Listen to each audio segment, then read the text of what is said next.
प्यारे बच्चों, project rail के तहत प्रत्येक विद्यालय और कॉलेजों में वीकली टेस्ट लिया जा रहा है और आप लोग का इकोनॉमिक्स विषय का वीकली टेस्ट हो रहा होगा क्लास 11th। आप लोग आंसर एक बार देख सकते हैं जो आप लोगों ने बना लिया होगा। तो हम लोग एक एक करके देखते हैं। चैनल पर पहली बार हैं तो ज़रूर सब्सक्राइब कर लें और बेल आइकन को दबाकर ऑल नोटिफिकेशन भी ऑन कर लें, क्योंकि जब भी मैं वीडियो डालूंगा सबसे पहले आपको पता चल जाएगा। तो पहला आपका क्वेश्चन है, आधार वर्ष में सूचकांक का मूल्य क्या होता है। तो आधार वर्ष होता है जिसको हम लोग जैसे देखिए ये P1 है, ये P0 है इंटू 100। ये P0 जो होता है ये P0 जो होता है इसको हम लोग आधार वर्ष कहते हैं, और ऊपर जो P1 होता है उसको हम लोग जांच वर्ष कहते हैं। मतलब 2010 की तुलना में 2014 में उत्पादन बढ़ा या घटा, तो 2010 से अगर हम लोग 2014 का तुलना करेंगे तो 2010 जो है वो आपका आधार वर्ष कहलाएगा और 2014 आपका जांच वर्ष कहलाएगा। तो यहाँ बोल रहा है आधार वर्ष में सूचकांक का मूल्य क्या होता है, तो इसका सही आंसर हो जाएगा C 100। सरकार को वेतन नीति बनाने के लिए उपयोगी होते हैं। सरकार जो सरकारी कर्मियों के लिए DA अलाउंस घोषित करती है वो किससे बनाती है, तो इसका सही आंसर हो जाएगा जीवन निर्वाह संबंधी निर्देशांक से। तो आपका दूसरा का डी हो जाएगा जीवन निर्वाह संबंधी निर्देशांक। किनके सूत्र को सूचकांक निर्माण के लिए माना जाता है। तो यहाँ पर क्वेश्चन थोड़ा अधूरा लग रहा है। क्वेश्चन होना चाहिए किनके सूत्र को सूचकांक निर्माण के लिए आदर्श माना जाता है। तो यहाँ आपका सही जो आंसर हो जाएगा वो हो जाएगा फिशर का सूत्र। फिशर के सूत्र को हम लोग आदर्श निर्देशांक भी कहते हैं, क्योंकि यह समय उत्क्रमता और तत्व उत्क्रमता दोनों परीक्षण को पूरा करता है। चौथा नंबर क्वेश्चन है, आधार वर्ष चुनने की समस्या किसकी है। तो आधार वर्ष चुनने की समस्या जो आती है जब हम लोग निर्देशांक या सूचकांक या इंडेक्स नंबर पढ़ते हैं तो उसी में आधार वर्ष चुनने की समस्या आती है, इसलिए आपका आंसर हो जाएगा A निर्देशांक, जिसको हम लोग इंडेक्स नंबर कहते हैं। उत्पाद की प्रामाणिकता हेतु इस चिन्ह पर स्थान दिया जाना चाहिए। तो किस चीज़ पर, तो इसका हो जाएगा सही आंसर ISI मार्क पर। ये जो एग मार्क है ये किसी उत्पाद सामग्री पर होता है और ये आपका उत्पाद की प्रामाणिकता है ISI मार्क। तो आपका सही आंसर जो है वो हो जाएगा C। निर्देशांक का गुण है क्या करना, तो तुलना का आधार होता है, क्योंकि यह जांच वर्ष और आधार वर्ष की तुलना करता है। प्रतिशतों का आधार होता है, क्योंकि इसमें प्रतिशत निकालना पड़ता है, ये इसका फॉर्मूला है, तो इसमें प्रतिशत का ही फॉर्मूला लग रहा है, इसलिए इसका हो जाता है प्रतिशत का आधार होता है। तीसरा है संख्या द्वारा प्रदर्शित हम लोग करते हैं या उपयुक्त सभी, तो इसका जो निर्देशांक का गुण क्या हो जाएगा, छठा का आपका D हो जाएगा उपयुक्त सभी। सातवां है प्रोजेक्ट के लिए क्या महत्वपूर्ण है। तो प्रोजेक्ट के लिए आपका क्या महत्वपूर्ण है, कच्चा आंकड़ा और सूचना दोनों महत्वपूर्ण होता है, इसलिए इसका आंसर हो जाएगा C A और B दोनों। परियोजना के चरण है, तो परियोजना के चरण जो है विश्लेषण, निर्वचन, निष्कर्ष तीनों होता है, इसीलिए इसका आंसर हो जाएगा उपरोक्त सभी। नौवां है उपभोक्ता मूल्य निर्देशांक, जिसको हम लोग सूचकांक भी कहते हैं, निर्माण करने का सूत्र है। तो इसका जो सूत्र है वो लास्पियर का ही फॉर्मूला कहलाता है, मतलब सिग्मा P1 Q0 बट्टा सिग्मा P0 Q0। इसमें जो आपका ये जो सिग्मा P1 है ये आपका जांच वर्ष का मूल्य हो जाएगा, P0 जो है वो आपका आधार वर्ष का मूल्य हो जाएगा और Q0 है वो मात्रा हो जाएगा। 10वां नंबर क्वेश्चन है, निर्देशांक की रचना करते समय आधार वर्ष का चयन निम्न आधार पर किया जाता है। तो किस आधार पर किया जाता है, तो वर्ष में वृद्धि उत्पादन अधिक हो, वर्ष में औद्योगिक उत्पादन अधिक हो, सामान्य वर्ष हो या वर्ष में राजनीतिक स्थिरता रही हो। तो आपका सही जो आंसर हो जाएगा वो C हो जाएगा, सामान्य वर्ष हो। अब हम लोग अति लघुत्तरीय प्रश्न को भी देख लेते हैं। सूचकांक की परिभाषा दीजिए। तो सूचकांक का परिभाषा है बाउले के अनुसार बौले के शब्दों में निर्देशांकों, जिसको हम लोग सूचकांक भी कह सकते हैं, सूचकांक की श्रेणी एक ऐसी श्रेणी है जो अपने सुझाव और उच्चावचनों के द्वारा उस परिमाण के परिवर्तनों को प्रदर्शित करती है जिससे वह संबंधित है। तो ये सूचकांक का परिभाषा है। दूसरा है आधार वर्ष का चुनाव कैसे किया जाता है। तो आधार वर्ष का चुनाव हम लोग निर्देशांक में करते हैं, जिसको हम लोग सूचकांक भी बोलते हैं। तो निर्देशांक की रचना में आधार वर्ष का चुनाव करना सबसे महत्वपूर्ण है। घटना के जिस निश्चित वर्ष के स्तर को आधार मान लिया जाता है उसे आधार वर्ष कहते हैं। जैसे अभी हम शुरू में समझाए थे 2010 और 2014, मतलब 2010 का उत्पादन और 2014 का उत्पादन वृद्धि हुआ कि कमी हुआ, तो 2010 से तुलना करेंगे 2014 का, तो ये जो 2010 है वो आपका आधार वर्ष कहलाएगा। तो यहाँ कह रहा है घटना के जिस निश्चित वर्ष के स्तर को आधार मान लिया जाता है उसे आधार वर्ष कहते हैं, तथा आधार वर्ष से जिस वर्ष की तुलना की जाती है वह प्रचलित या चालू वर्ष कहलाता है। मतलब उसको हम लोग जांच वर्ष कह सकते हैं, या प्रचलित वर्ष कह सकते हैं, या फिर चालू वर्ष भी कह सकते हैं। आधार वर्ष के चुनाव में बहुत सावधानी रखनी चाहिए। वह समान वर्ष होना चाहिए, अर्थात उसमें कोई असाधारण परिवर्तन जैसे युद्ध, बाढ़, अकाल आदि न हुआ हो। अब हम लोग लघु उत्तरीय प्रश्नों को देखते हैं। सूचकांक का महत्व क्या है, मतलब जो निर्देशांक है उसका क्या हम लोग का महत्व है, क्या उपयोगिता है उसका। तो पहला है राष्ट्रीय स्वास्थ्य का सूचक, मतलब हमारा देश बीमार है, कमज़ोर है, क्या है, तो इसकी जानकारी हम लोगों को और इसका पता हम लोग को निर्देशांक से लगता है। निर्देशांकों के द्वारा हम क्रय शक्ति के परिवर्तनों को जान सकते हैं, जिनकी सहायता से किसी राष्ट्र की आर्थिक स्थिति और जीवन स्तर का पता लगा सकते हैं। दूसरा है राष्ट्रीय आय के परिवर्तन का अनुमान, मतलब राष्ट्रीय आय बढ़ रहा है, घट रहा है, इसकी जानकारी भी हमको निर्देशांक या सूचकांक से होती है। तो निर्देशांक की सहायता से राष्ट्रीय आय में होने वाले परिवर्तनों का अनुमान लगाया जाता है, इसके आधार पर योजनाएं बनाई जाती है। तीसरा है मुद्रा मूल्य में परिवर्तन की माप में सहायक, मतलब पैसा का जो क्रय शक्ति है वो बढ़ रहा है कि घट रहा है, इसकी भी जानकारी हमको मिलती है। तो मुद्रा संकुचन और मुद्रास्फीति। मुद्रा संकुचन मतलब होता है बाजार में मुद्रा का अभाव हो जाना, पैसा का अभाव हो जाना, और मुद्रास्फीति का मतलब होता है बाजार में पैसा का मात्रा बढ़ जाना।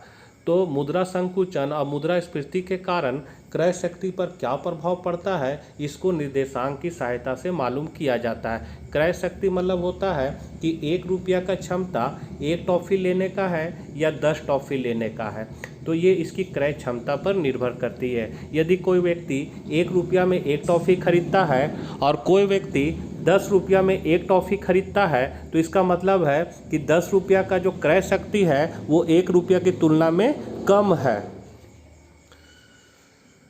अगला है उत्पादन परिवर्तन का सूचक। तो उत्पत्ति संबंधी निर्देशांकों से यह मालूम पड़ जाता है कि कौन कौन से उद्योग में उत्पादन बढ़ रहा है, कौन कौन से उद्योगों में प्रोत्साहन अथवा आर्थिक सहायता देने की आवश्यकता है।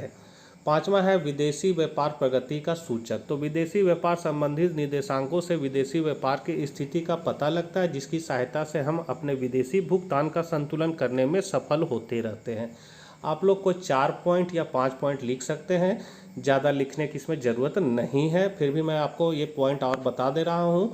समान मूल स्तर का सूचक भी होता है, या समान मूल स्तर संबंधित निर्देशांकों से सामान्य मूल्यों के परिवर्तन का अध्ययन किया जा सकता है। इसके आधार पर उपभोक्ता और व्यवसायी अपने कार्यों को संचालित करते हैं तथा उसके इस कार्य से मूल स्तर में स्थिरता आती है।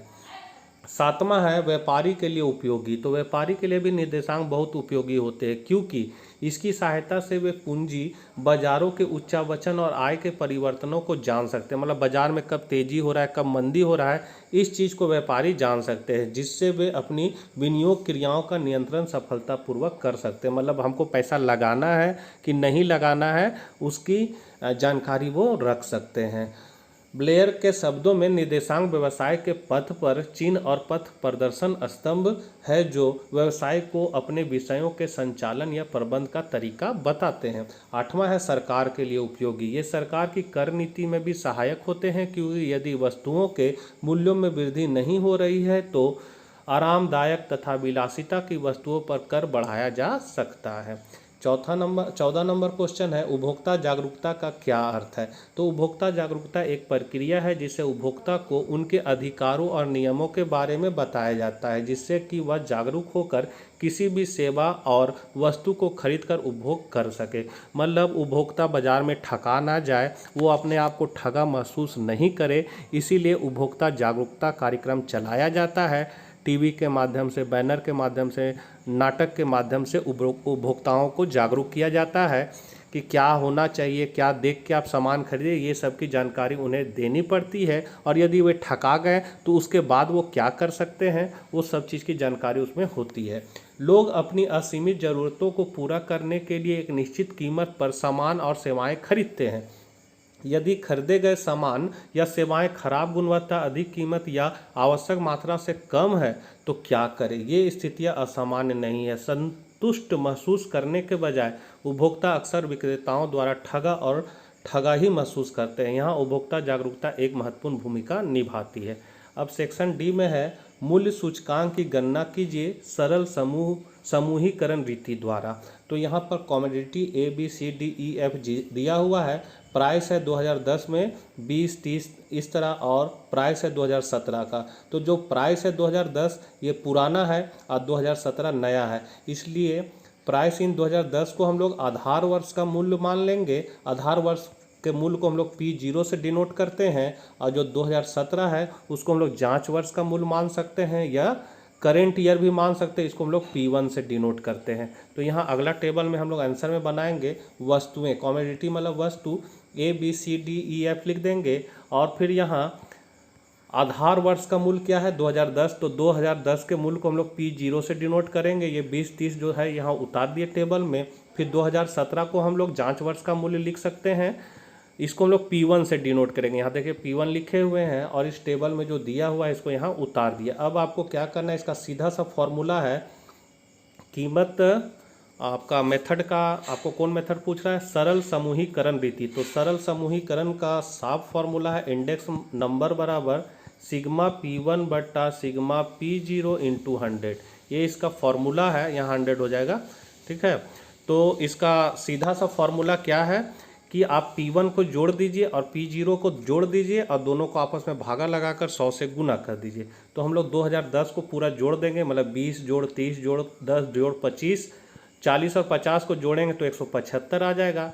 फिर 2017 का मूल्य मतलब P1 को भी जोड़ देंगे तो ये हो जाएगा आपका 205। बस फॉर्मूला में बैठा देना है, इंडेक्स नंबर बराबर सिग्मा P1 बट्टा सिग्मा P0 इंटू 100। तो सिग्मा P1 का मान कितना है तो देख सकते हैं यहाँ पर 205 आया, जोड़ने से 205 लिख दिए, और बट्टा है सिग्मा P0 का मान है 175 लिख दिए, गुना 100 कर दिए, इसको इसमें भागा दे के 100 से गुना कर देंगे तो आपका आ जाएगा 117.14%। तो आपको आंसर में लिख देना है कि अतः 2017 का मूल्य निर्देशांक 117.14% है, अर्थात 2017 में 2010 की तुलना में इसमें क्या करेंगे 117.14 में 100 को माइनस कर देंगे तो आपका बच जाएगा 17.14। तो यही यहाँ लिखेंगे कि 2010 की तुलना में 17.14% मूल्य वृद्धि हुई है। तो यही आपका निकला आपका सरल समूहीकरण रीति द्वारा इंडेक्स नंबर। अब अगला जो क्वेश्चन है वो है बहुलक ज्ञात करना। तो बहुलक ज्ञात करने के लिए हम लोग को क्या करना है कि वर्ग अंतराल यहाँ दिया हुआ है, बारंबारता दिया हुआ है। तो सबसे पहले हम लोग टेबल बनाते हैं, 6 टेबल आपका होना चाहिए। तो यहाँ पर आपका लिख दीजिए, ये मान लीजिए आपका वर्ग अंतराल हो गया 0 से 10, 10 से 20, 10 से 20, फिर आपका 20 से 30, 30 से 40, 40 से 50, यही है। यहाँ पर F है आपका 2, 5, 7, 5, 2। ये जो F है वो पहला घर कहलाएगा। उसके बाद हम लोग दूसरा घर बनाएंगे, फिर यहाँ तीसरा घर बनाएंगे, फिर चौथा घर, फिर पांचवा घर, फिर छठा घर, और यहाँ लास्ट में टेली मार्क लिखेंगे। अब यहाँ पर 2 घर में 2-2 का जोड़ी बनाना है, मतलब 5 और 2 को जोड़ देंगे तो 7 लिखा जाएगा। फिर 7 और 5 को जोड़ देंगे तो आपका हो जाएगा 12, तो यहाँ 12 लिख देंगे और इसका जोड़ी नहीं बन रहा है 2 का, तो इसको छोड़ देंगे। फिर ये वाला लाइन को छोड़कर यहाँ से जोड़ी बनाएंगे, मतलब 5 और 7 को जोड़ देंगे तो मेरा आ जाएगा 12। फिर 5 और 2 को ये 5 और 2 को जोड़ेंगे तो हो जाएगा मेरा 7। उसके बाद 2 का जोड़ी दूसरा और तीसरा घर में बनाना है, चौथा घर में आपको 3 का जोड़ी बनाना है, मतलब 3, 5 और 7 को जोड़ेंगे तो आपका आ जाएगा 14। तो 14 ये तीनों के बीच में लिखेंगे, मतलब तीनों के बीच में लिखेंगे, मतलब 5 5। और फिर आपको 7, 5 और 2 को जोड़ना है तो आपका नहीं, इसका 5 और 2 का तो जोड़ी नहीं बन रहा है, 3 का, तो इसको छोड़ देंगे। फिर 5 से शुरू करेंगे 3 का जोड़ी बनाना तो आपका हो जाएगा 17। और फिर आपको 7 से जोड़ी बनाना शुरू करना है तो आपका हो जाएगा 14। सब बड़ा बड़ा वाला को जोड़ देंगे और यहाँ टेली मार्क बनाएंगे, मतलब जो सबसे पहले 7, तो 7 जो 40 वाला लाइन में उसमें एक लाइन ऐसे खींच देंगे, एक लाइन। फिर आपका ये दोनों में बड़ा कौन है 12, तो 12 कौन घर में है 20 से 30 वाला में, इसमें एक लाइन खींचेंगे और 30 से 40 वाला में एक लाइन खींचेंगे। इस तरह करके टेली मार्क बनाएंगे तो मेरा सबसे ज़्यादा जो नंबर आएगा वो 20 से 30 में मेरा मोड लाइज करेगा, मतलब जो आपका बहुलक का वर्ग होगा वो 20 से 30 में आएगा।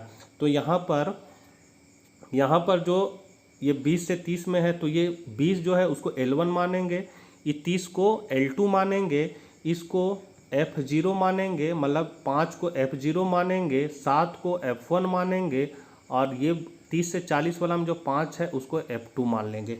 वही मान को यहाँ पर हम लोग बैठा देंगे, काहे कि मोड का फॉर्मूला होता है L1 plus F1 minus F0 बटा 2F1 minus F0 minus F2। यहाँ सब मान को मैंने लिख दिया है कि L1 बराबर 20 मान लिए हैं। L1 20 क्यों? क्योंकि मोड जो है मेरा वो सबसे ज़्यादा जो बहुलक आएगा 7 में आएगा। 7 का जो आपका वर्ग अंतराल होगा 20 से 30, तो उसमें 20 L1 होगा और 30 L2 होगा। वही चीज़ को यहाँ लिख दिया है कि L1 बराबर 20 और L2 है 30। उसके बाद F1 जो है वो मेरा 7 कहलाएगा, F2 जो है मेरा ये 5 कहलाएगा और F0 मेरा ये 5 कहलाएगा। तो मोड हो गया वाट। तो मोड का ये फॉर्मूला इसमें बैठा देंगे।